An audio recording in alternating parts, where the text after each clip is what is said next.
So in this series of posts, we have been comparing recommender systems and LLMs. And in the previous posts, we talked about, first we looked at what is the high-level structure of recommender systems. For instance, there are three stages: retrieval, and then ranking, and a value model.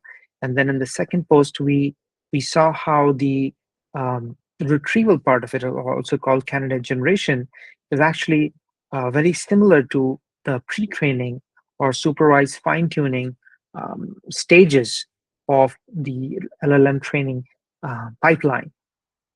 And in this last post, we will talk about what is the opportunity, or where is a gap where we can make a step change in the performance of a recommender system.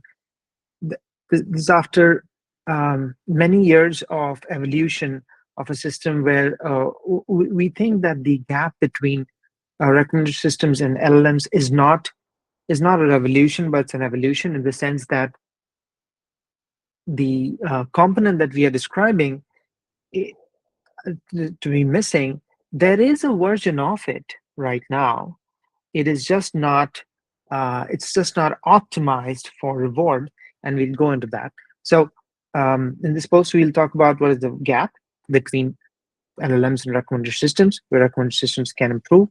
We will also go through code to show exactly what needs to change. We will first explain how the current recommender system ranking model is at a high level as a schematic, and then we'll show what needs to change to imbibe the strengths of LLM reward optimization. Okay. All right. So to come back, our main message is we should stop predicting point-wise estimation, point-wise probabilities, which is what we do in a ranking model currently, and start optimizing reward in recommender systems. And before we go into that part, I just want to remind users, our readers, that at a high level, the action space of recommender systems is very similar to the action space of LLMs.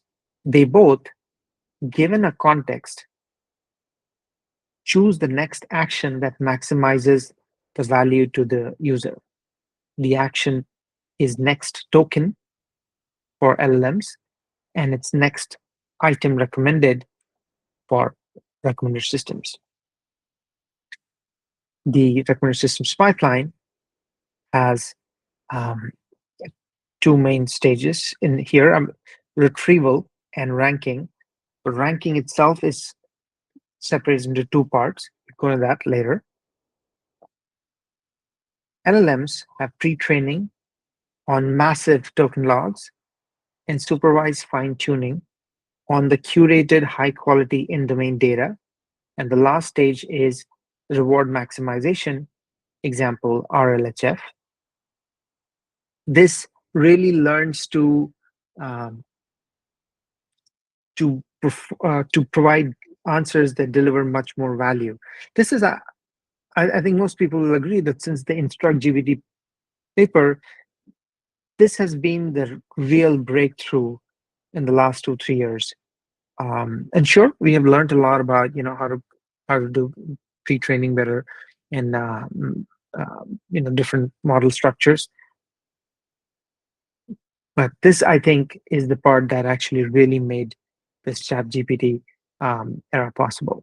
And in some ways, I'm saying this is what is missing in our recommender systems today. This is the opportunity that we can use LLM's reinforcement learning approach of policy gradient to produce a step change in the quality of recommender systems. Okay. So reward optimization LLMs versus ranking.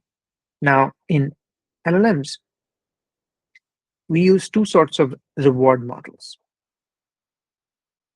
When training an LLM, a reward model is used in, we mentioned RLHF. RLHF, for instance, literally trains a reward model from pairwise preferences, human feedback. And that reward model is used to then provide gradient to the parameters of the LLM. Basically, that reward model helps is used to train the model to provide responses that produce more reward. So the broad structure is from human feedback, we learn a reward model. From reward model, we optimize LLM. We'll call it a training reward model. There are also efforts to use an inference reward model, which is kind of not needed in a basic version, but in an optimization, is you could use the LLM to produce multiple responses and then compute reward on all of them and choose the best one. Right? So an inference reward model can be used for higher quality. It can also be used to see if the problem is too easy. Like, for instance, for an easy problem, maybe you generate responses and you see that your reward is already very high, then that can help you to save a lot of compute. So inference time compute is another area where where people have used an inference reward model. In recommender systems, there is no real reward model used. Okay, but clearly we are doing some selection through ranking. After candidate generation, you get a lot of items, and the process of ranking is to select what's going to be on top and what's going to be in the second place, etc.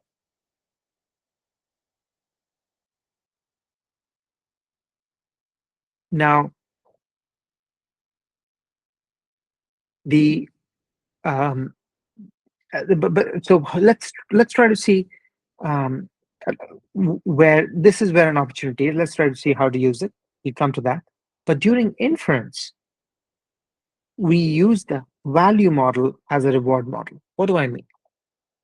We covered this in the first blog post of this series of 3. What happens in ranking is, for all the items that are available to be recommended, the ranking model produces estimates of various user actions. Okay, some examples are, in a video recommendation platform, you could get estimates of probability that they will completely watch the video. We call it probability video complete. Or they will like the video, P like, P share, P save, P dismiss. Sometimes you have negative actions, like they could dismiss the user, or like sort of cross out the recommendation, or they could even give you very strong feedback that, hey, I really like this, I want to see more of this, or I really don't like this, I want to see less of this. Or you could follow the creator of that. So there are many user actions that the app provides, and the ranking model comes up with an estimate of all of these actions. And then you have a very static, like a JSON value model, which combines these, which is literally a weighted combination of these probabilities to come up with a single score. Let's say this is the estimate of the value of this recommendation candidate to the user. As you can see, this value model is, in conjunction with these estimates, is the reward model. Or this is the way in which, among all the eligible next items to be recommended, you can choose which one is on top, which one is the first recommendation, right? So ranking today is estimator plus value model. And all I'm saying is, let's continue with this value model for the time being as our reward model, but not just use it in inference, but also use it in training. Let's actually use the state-of-the-art reinforcement learning from LLMs in conjunction with this value model and make it an end-to-end reward optimizer. What do I mean by that? I have explained the theory here, um, but I think it will be easier if we go over the code. So this is a schematic of a multitask estimator or a ranking model today, which in the forward function, it gets some features, and then through some sort of arc, model architecture, produces estimates of all the t tasks per instance in the batch. During training, the loss is computed as a binary cross entropy loss of these estimates with the labels. These labels will come from the um, user actions. Okay. Now, all we will change is we will literally not change anything in the inference. Only thing we will, so as you can see, this reward maximizer inherits from multitask estimator. There's no forward function here. We're not changing anything in the forward function. It'll still be the same model architecture. Okay, it'll produce the same T probability estimates, but the loss changes. The loss is now the policy gradient loss of maximizing a reward, where the reward is a weighted combination of the value model applied on the user labels. So you got T user labels. Now we're going to use the same value model on the T user labels to get a user reward. And then we'll learn through policy gradient, we'll make this ranking model learn how to maximize this reward. Okay, so we got our task logits. In this stage here, we are coming up with a probability pi theta probability of each item being shown at the top.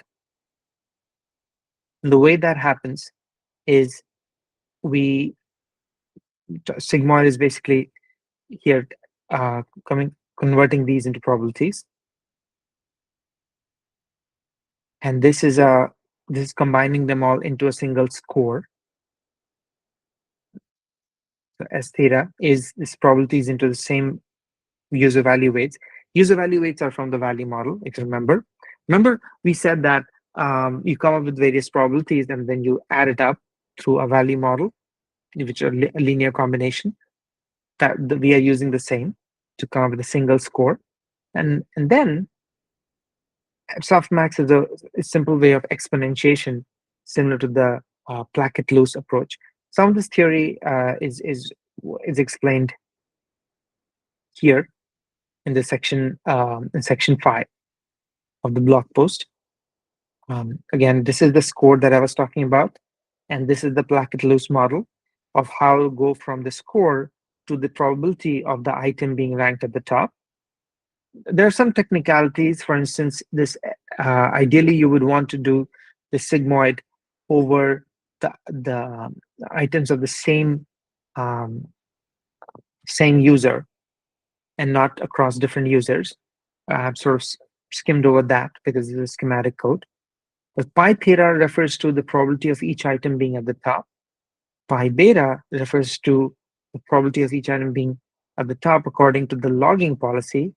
And you need that because you want to then convert this inverse propensity estimate for properly doing policy gradient. And lastly, you have a reward, which if you remember, we just said that we'll take the user actions and sum it up using the value model weights. That's it. So you have the inverse propensity estimate and the reward. That is all you need. That is all you need for PPO or GRPO and other losses that have sort of set the benchmark on how to, in LLMs, on how to maximize reward using feedback. So I encourage you, if you are working on recommender systems, and for the longest time you have been improving the the ability of the ranking model to get better and better at estimating the probabilities. I encourage you to think about how to make it a reward maximizer. What is it? What is it really doing if you make it a reward maximizer? Like essentially, what is happening is right now your ranking model is spending a lot of time separating the bad recommendations from the really bad recommendations. But in the space of user reward, this separation kind of doesn't matter because no point will any of these be like the probability of any of these candidates to be shown to the user is very low. This, on the other hand, the policy gradient approach directly spends its time learning to do well on the instances that are likely to be shown to the user.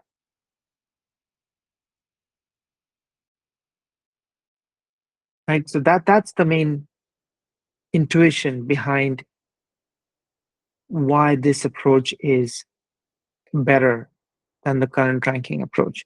That the gradient is strongest in the current approach on the points which have the biggest impact on the net reward. On the whereas the um, the current probability estimator, the gradient is equal on from all points. Okay, so so I encourage you to read the theory. But broadly speaking, this concludes our three-step process, and we believe there's a huge opportunity in improving recommender systems. It is not in the retrieval stage; it is in the ranking stage. And the main opportunity is to use the policy gradient approach and the state of the art of reinforcement learning to maximize the reward instead of predicting probabilities. Thank you.